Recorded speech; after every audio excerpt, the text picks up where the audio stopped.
Muy buenos días a todos. Vamos a dar inicio al comité GSC correspondiente al 21 de noviembre de 2016. En este momento está llamando la atención un documento realizado por el Comité Internacional de Estabilidad Financiera.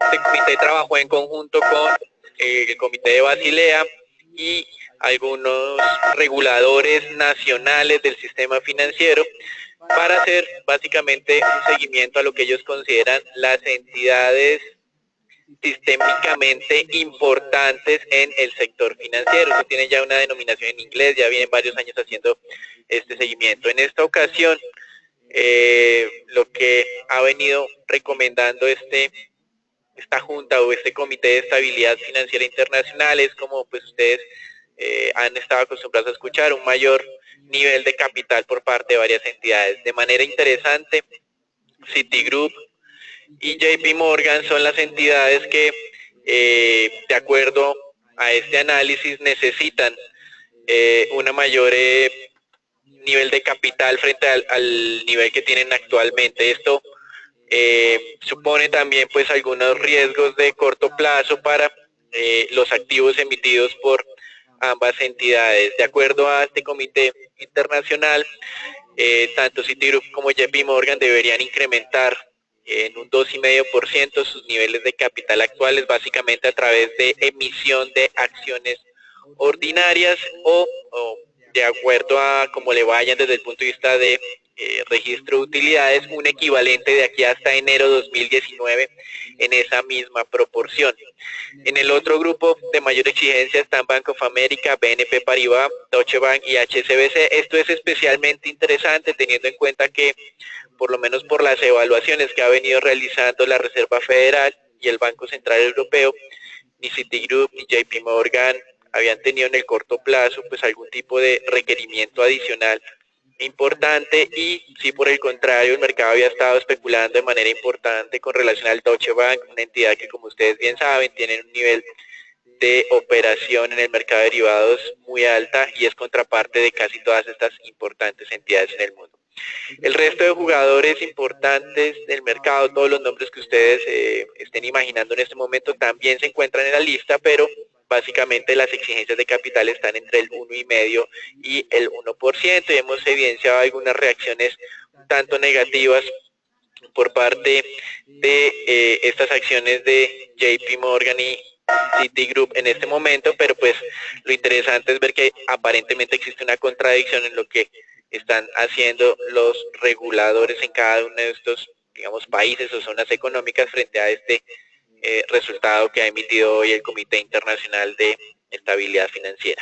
Entrando en el tema colombiano, el día viernes se dio a conocer las cifras de importaciones, exportaciones y balanza comercial. Bueno, el de las exportaciones ya las teníamos hace cerca de semana y media, pero lo de importaciones y balanza comercial se dieron a conocer recientemente. Si ustedes observan aquí en la gráfica, lo que están observando básicamente es las importaciones con una mayor contracción que las exportaciones cerca del segundo trimestre de este año, y esto ha permitido empezar a reducir el déficit de la balanza comercial, es decir, ese déficit entre lo que estamos vendiendo al mundo y lo que estamos comprando del mundo.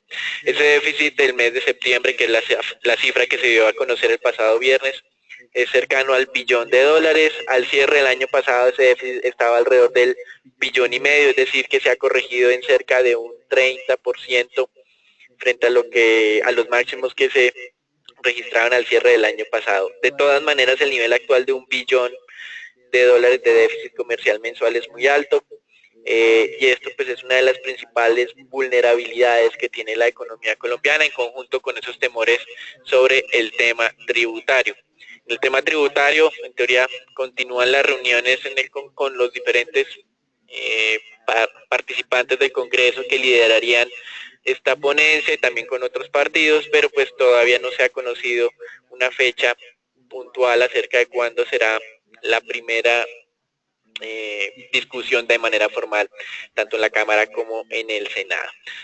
Y en este frente pues ya se viene confirmando cada vez pues la convocatoria de sesiones extraordinarias. Pues como hemos mencionado desde hace varios meses, no se nos hace raro que este fuera el resultado de este proceso.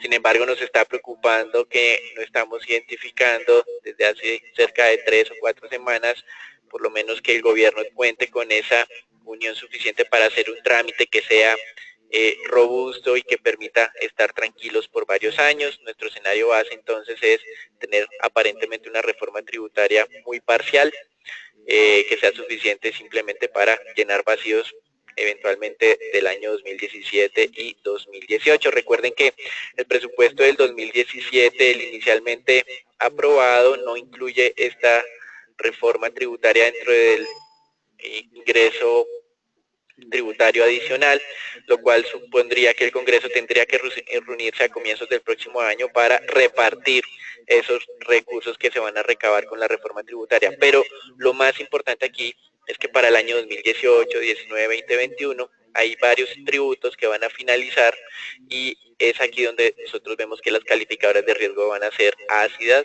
algo que no han sido hasta el momento con el tema colombiano, que le ha dado margen de espera, pero que podemos estar a puertas de perder su confianza. Con relación a temas corporativos, interesante ver que desde el lado local, la firma BRC Standard & Poor's ratificó la máxima calificación para emisiones de Davivienda y Bogotá. Para esas emisiones que son ordinarias son AAA, para las subordinadas si tienen un AA más. Y como mencionábamos en esa revisión que estaban haciendo las calificadoras, BRC Standard & Poor's se pronunció sobre el crecimiento colombiano y el impacto que podría tener los resultados electorales de Estados Unidos en nuestro país, y manifestó básicamente que no esperaba un impacto muy fuerte, aunque reconocía que Estados Unidos es el mayor socio comercial que tiene Colombia históricamente y actualmente. Considera que el crecimiento del próximo año estará alrededor del 2%, muy parecido a lo que manifestaba el Banco de la República en su último informe trimestral. Y recordamos nosotros que nuestra expectativa para el próximo año es un poco más optimista, con niveles cercanos al 2,5%, asumiendo pues que el Banco de la República iniciará desde el mes de enero un ciclo de reducción de tasas. Recuerden que esta semana hay reunión en Colombia, donde no esperamos ajustes de política monetaria, se mantendría en el nivel del 7,75%. Con relación a México, Fitch Ratings lanzó una advertencia acerca del riesgo crediticio de las entidades financieras o del sector bancario mexicano, muy amarrado a lo que fue el resultado de las elecciones en los Estados Unidos. Considera que el principal perjudicado será el crecimiento de largo plazo mexicano, y por esta vía los desembolsos crediticios en este país y la calidad de la cartera. Entonces, esto es como un llamado de atención adicional. Ya hemos escuchado a varias firmas calificadoras hablando sobre los impactos negativos que tendrían las elecciones estadounidenses para los próximos años. Y con relación al Banco Central de México, su director, Agustín Carstens, manifestó nuevamente que estará muy pendiente de las decisiones de la Reserva Federal para determinar si tendrán o no que hacer nuevos incrementos en la tasa de interés. El mercado está descontando próximamente un nuevo ajuste de 50 puntos básicos por parte de esta entidad, con lo que la tasa de referencia actual, que está en el 5,25, podría incrementarse a niveles del 5,75. En Chile, simplemente recordarles que el viernes pasado publicaron los resultados de crecimiento de tercer trimestre en niveles del 1,6%. Para América Latina aparentemente se está volviendo esto una nueva norma. Tanto México, Chile y Colombia están en estos niveles de crecimiento, y recuerden que el 30 de noviembre Colombia publicará su dato de crecimiento de tercer trimestre, donde esperamos también un nivel cercano al 1,5%, y eso es lo que aparentemente está de manera inicial como resultado de consenso de mercado en Bloomberg. Con relación a los Estados Unidos, hablaron, como manifestábamos en nuestro último comité, varios presidentes de la Reserva Federal. James Bullard, quien está hablando casi que de manera diaria, reafirmó su postura de un incremento de tasas en la próxima reunión. Él sí lo está mencionando de manera explícita.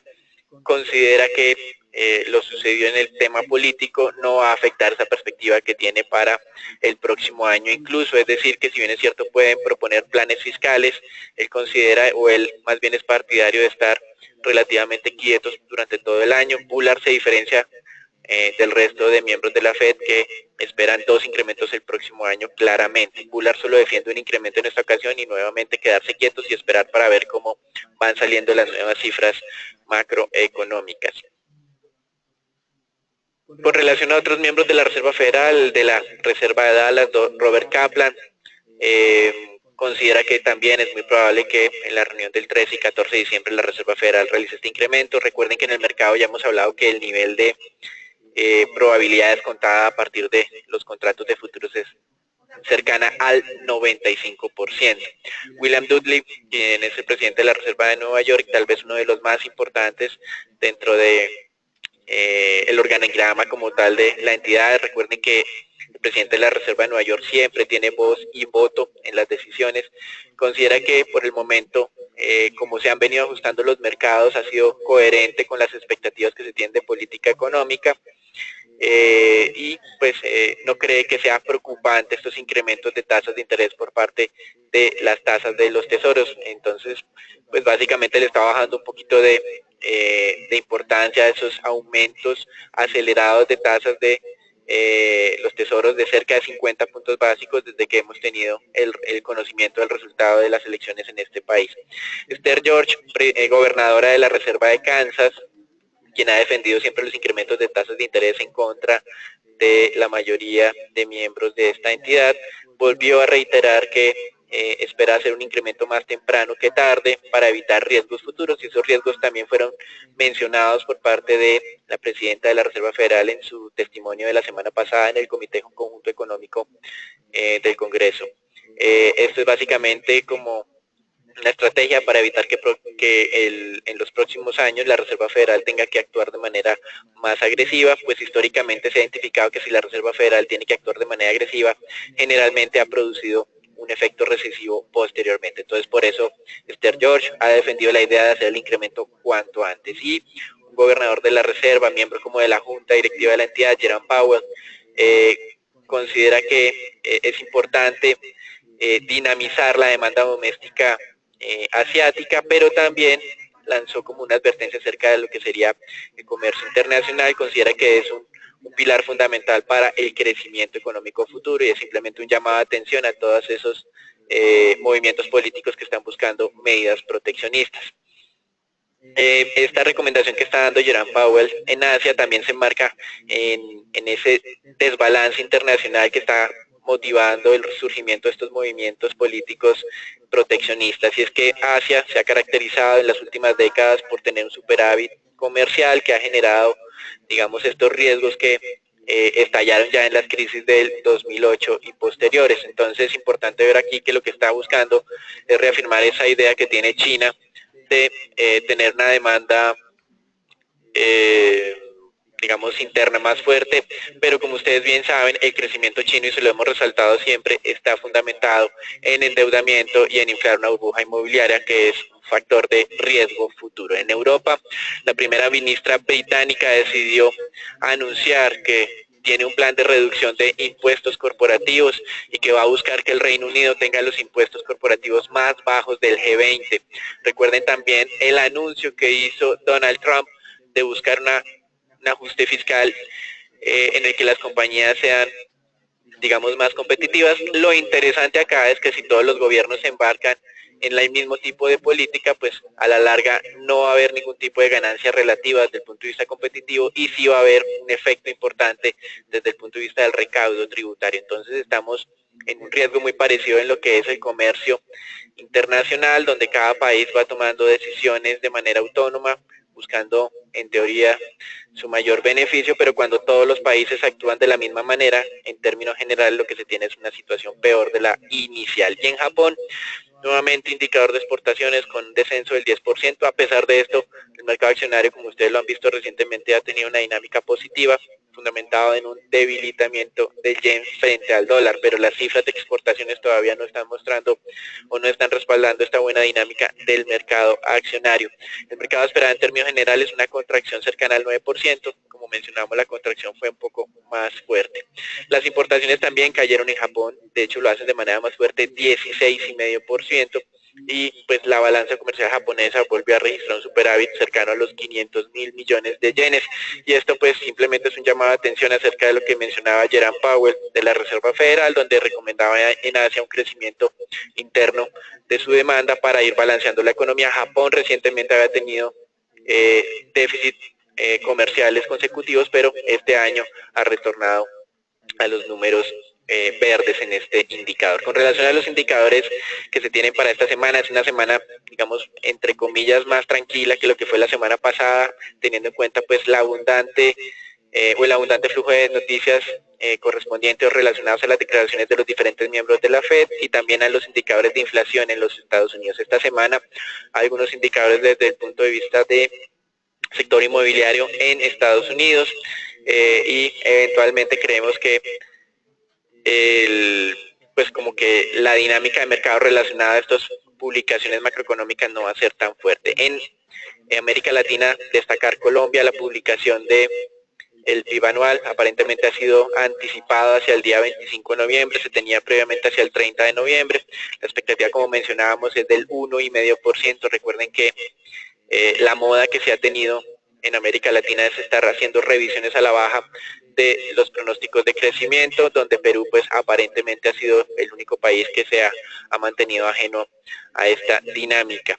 También en Inglaterra se tienen expectativas pues de publicación de PIB de tercer trimestre con un nivel esperado del 0,5%, en Alemania el día 24 de noviembre con una expectativa cercana al 0,2%, simplemente es la publicación final, es decir, reafirmar el dato que se había emitido previamente. Con lo relacionado a los mercados accionarios, tenemos en Asia una dinámica, digamos, un poco negativa, continúan las dudas acerca de cuál va a ser el plan económico que va a implementar el señor Donald Trump.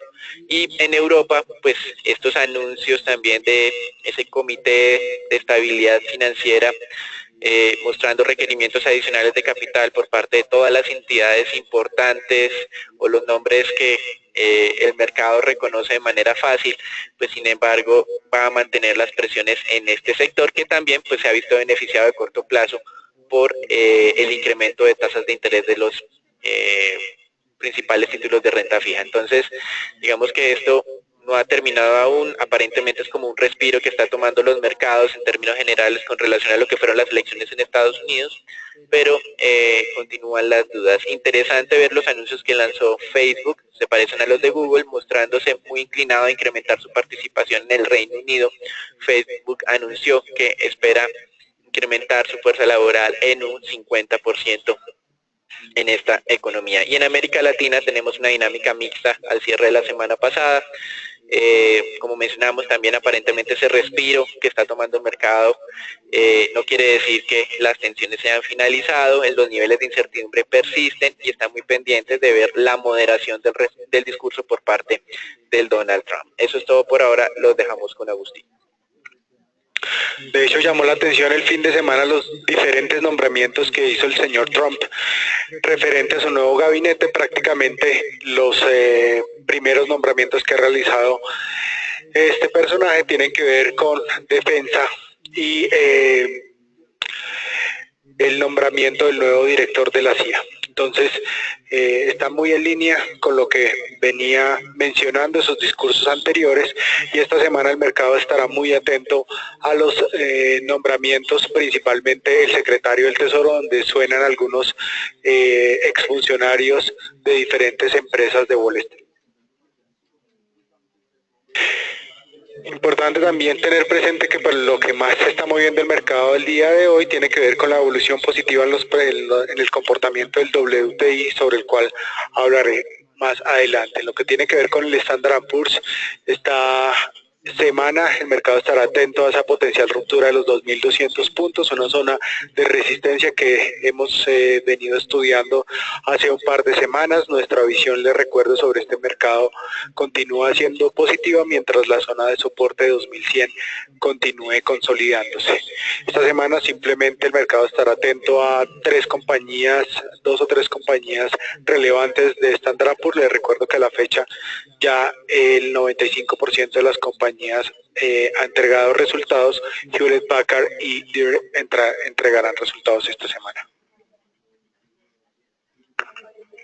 Buen día para todos. Respecto al índice Colca, pues vemos como la jornada anterior Tuvo unos avances bastante leves de 0,12%, cerrando en los 1.307 puntos. Esperamos que el índice para esta semana se mantenga dentro del rango de consolidación entre los 1.300 y los 1.320 puntos. La acción con el desempeño más favorable fue Cemex, con una variación positiva de 1,58%. La acción cerró en uno de los niveles de entrada óptimos en los 11.500 pesos. Vemos cómo mantiene la tendencia negativa, pero esto podría significar un rebote hacia abajo que continúe la tendencia en las próximas jornadas. Y la acción con uno de los desempeños más negativos fue Celsia, con una variación negativa de 1,73%. La misma, a pesar de tener este retroceso, ya anunció una señal de cambio de tendencia positiva. Por lo tanto, la noticia fundamental de sus resultados que fue expuesta en la semana anterior podría darle fuerza a la acción para continuar con esta nueva tendencia. Ricardo. Buenos días para todos, y como es usual entonces iniciamos con un análisis de lo que han sido las variaciones semanales. Después de 2 semanas, prácticamente 3 semanas de comportamiento negativo en el Colcap, el índice comienza a mostrar o inicia a mostrar leves señales de recuperación. La variación de la semana pasada fue del 0,6% positivo. Curioso y bastante interesante resaltar que lo que es el sector financiero en general, ustedes observan aquí que fue el que más cayó la semana pasada, y este mismo sector financiero completa prácticamente ya un mes de comportamiento negativo. Si se dan cuenta, las variaciones positivas han sido bastante leves, 2, 3 para ser exactos, y pues este comportamiento digamos que nos parece curioso porque de una u otra medida digamos que el view en ese momento general hacia el sector financiero es neutral y no, digamos que no explicaría estos retrocesos que han presentado las acciones del sector financiero. En el lado positivo, la acción que más sube es Cemex, sube casi un 9%, básicamente recuperando terreno después de esas fuertes caídas que se presentaron en semanas anteriores. Y en segundo lugar se ubica Avianca con un 3,5% de incremento, en donde al parecer al mercado le gustó entonces la idea por parte de Synergy Group de adquirir una aerolínea mexicana con vuelos locales para ampliar lo que es su cobertura en Centroamérica. Esta semana mencionamos entonces que tenemos 6 resultados corporativos, 3 de ellos de expectativa neutral: Bancolombia, Grupo Argos y Grupo Sura, una expectativa negativa para Cementos Argos, y 2 emisores a los cuales pues digamos no le vemos un impacto relevante: Odinsa y ETB.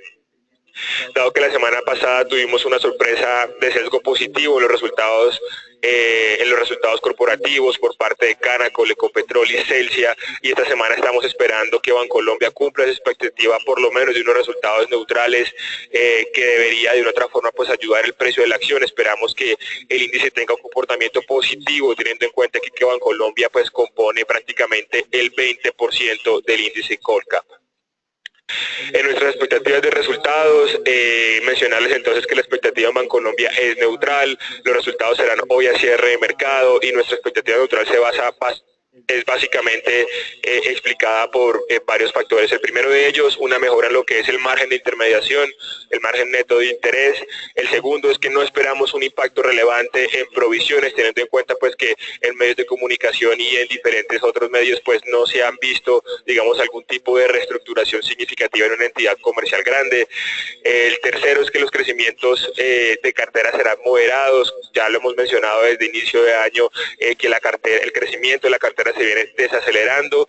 Y tercero, lo que es una normalización en la provisión de impuestos que ese es un factor que ha venido afectando lo que es la utilidad neta del banco, teniendo en cuenta lo que es la estrategia del banco para las provisiones que se dan en Centroamérica. Otra expectativa que tenemos en Cementos Argos, esta es expectativa negativa y está acorde a nuestra recomendación de subponderar en esta acción que ya lleva vigente prácticamente una semana. Nuestra expectativa es negativa por lo que sería el desempeño en su regional Colombia, teniendo en cuenta que pues Cemex no lo hizo del todo mal en Colombia, y por otro lado los datos generales, los datos macroeconómicos de despacho de cemento gris y lo que son despachos de concreto y producción también en estos ambos productos pues han sido sido bastante negativos en Colombia. Y pues como ustedes saben, el mercado de cemento pues tiene dos jugadores principales, Cemex y Cementos Argos. Si Cemex no lo hizo tan mal, Cementos Argos puede estar presentando unos comportamientos bastante negativos en lo que es su regional Colombia. En cuanto a las otras regionales, en Estados Unidos esperamos que se siga presentando un resultado positivo estacionalmente en lo que es segundo y tercer trimestre del 2016, es donde más se genera EBITDA en Estados Unidos, por lo cual pues esperamos que esta regional compense o impulse los resultados, teniendo en cuenta que también estamos observando riesgos en lo que es Centroamérica y el Caribe por la demora en inicio de nuevos proyectos y la finalización de varios de ellos. Grupo Argos, por último, entonces, tiene una expectativa neutral. Ustedes ya conocieron los resultados de Celsia, dimos una lectura positiva, el mercado reflejó esa lectura positiva en incrementos relevantes en lo que fue el día jueves y el día viernes.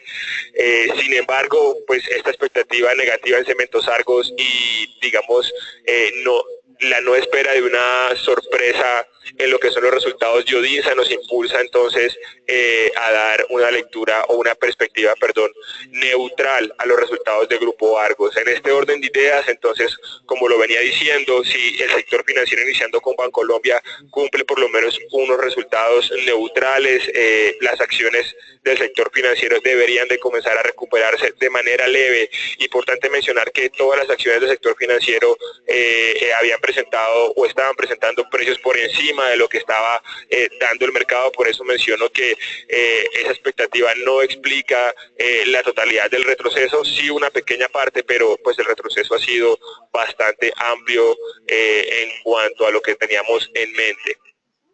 Aquí ya para finalizar encuentran ustedes entonces el calendario de resultados, 2 semanas bastante intensivas en lo que son resultados corporativos, y eso sería entonces todo por ahora, que los dejo con Agustín. Importante destacar ese movimiento de flujos que ha presentado el mercado durante la última semana. Según reportes del Bank of America, la semana anterior se vieron ingresos por cerca de 28 billones de dólares en acciones, principalmente dirigidos hacia Europa y Estados Unidos, y aquí es donde se destaca el movimiento que ha venido presentando hacia mercados emergentes, donde se presenta por tercera semana consecutiva retiros.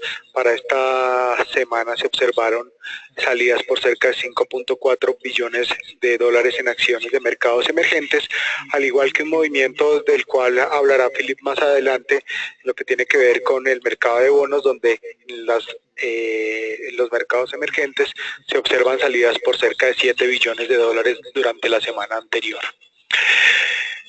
Estos movimientos pues habrían generado que durante la semana anterior se hubieran visto valorizaciones del dólar, donde el índice habría avanzado de los 97 puntos por arriba de los 100 puntos. Como vemos, el día de hoy se observa una leve corrección. La valorización de los mercados de materias primas pues está favoreciendo este comportamiento de monedas, donde principalmente el rand de Sudáfrica, el peso mexicano y el real brasileño estaban presentando las mejores valorizaciones de la jornada. Esa misma línea de ideas, esa fuerte desvalorización que habríamos observado en el peso colombiano durante la semana anterior, debería presentar esta semana una leve corrección, tratando de ir a buscar esta zona importante de control sobre los 3.157 pesos, como estamos observando en esta gráfica. De todas maneras, la tendencia estructural continúa siendo alcista en lo que tiene que ver con el tipo de cambio. La visión continúa siendo negativa, como lo mencionó Daniel anteriormente. Este simplemente podría ser un día de corrección, y es importante pues monitorear esta zona de trailing stop sobre los 3.140 pesos. Lo que tiene que ver con el mercado mundial de petróleo, como lo mencioné anteriormente, pues es la noticia más importante del día. Estamos viendo esa valorización del 2% en el crudo, que ya supera la zona de los 46,56 dólares el barril para el WTI. Les recuerdo la visión positiva y la expectativa que tenemos sobre los $50 el barril, solo si se llega a confirmar ese acuerdo de congelación por parte de los miembros de la OPEP. Tres anuncios importantes sobre este particular. El día de ayer, Vladimir Putin mencionó que Rusia estaba listo, preparado para llegar a un acuerdo de congelación de crudo. El segundo punto tiene que ver con algún comentario que realizó el ministro de Petróleo de Irak, en lo que tiene que ver con que él iba a presentar 3 propuestas para este acuerdo de congelación. Y el último punto tiene que ver con Irán, que manifestó que estaba listo, preparado para llegar a un acuerdo de congelación sobre los 4.1 a 4.3 millones de barriles. Y les recuerdo que la OPEP la semana anterior les realizó una propuesta sobre los 3.9 millones de barriles. Esta cercanía de estas propuestas pues ha ayudado a motivar estas valorizaciones en el precio del crudo durante esta semana.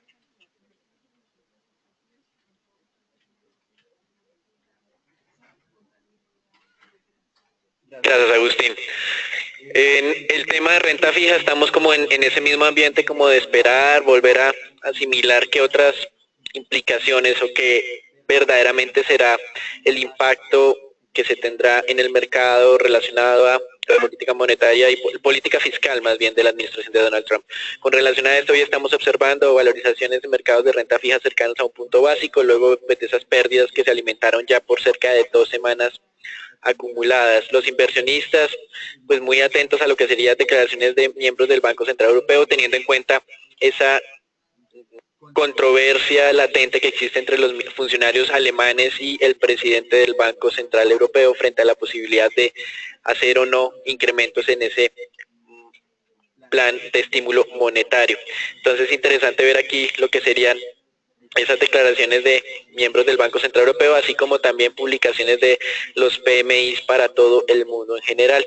Hoy tenemos, en el caso de los tesoros, a diferencia del resto de mercados, un avance un poco más fuerte, 3 puntos básicos, pero de todas maneras continuamos enmarcando estos avances en ese mal desempeño de las últimas 2 semanas. Entonces no creemos que lo de hoy sea una nueva tendencia, simplemente es un respiro y hay que tener mucho cuidado con lo que ha sucedido. Les recuerdo ese estudio que salió del Comité Internacional de Estabilidad Financiera, donde se mostraba que algunas entidades que se consideraban suficientemente fuertes, al parecer para este comité no lo son, y otras que se consideraban más débiles en términos relativos lucen más fuertes. Esos nombres que hasta el momento lucían más débiles y que para este comité no lo es, son los del Deutsche Bank y Morgan Stanley, y los que se consideraban más fuertes, pero para el comité se necesita más capital de soporte, son Citigroup y Bank of America. Eso es todo por ahora, los dejamos con Felipe. Buenos días a todos. En el tema TES, ya el viernes logramos nuestro primer objetivo del 7.45. Como bien lo dicen Daniel y Agustín, la semana pasada el performance de la renta fija a nivel mundial fue muy malo. Hoy, normalmente, después de 2 días tan malos como jueves y viernes, hay cierres de cortos, tomas de posiciones de personas que creen que ya tanto los TES como los títulos mexicanos y todos los emergentes ya han llegado a puntos importantes. Nosotros igual seguimos manteniendo nuestra visión negativa. Creemos que vamos a llegar a nuestro objetivo de mediano plazo, que es el 7.64, y por primera vez no estamos descartando ir a visitar la zona del 8%. Hoy decirles que tenemos como objetivos abajo de corto la zona cercana al 7.30, esa zona entre el 7.33 y 7.30, nos sentiríamos cómodos acortando ahí. Creemos que la incertidumbre y la volatilidad en el mercado de renta fija va a seguir, la dinámica es muy mala, y los días en los cuales el mercado se relaja un poco hay que aprovecharlos para tomar posiciones cortas a buenas tasas. De resto, mucha cautela, nada de posiciones largas todavía, y desearles una feliz semana a todos.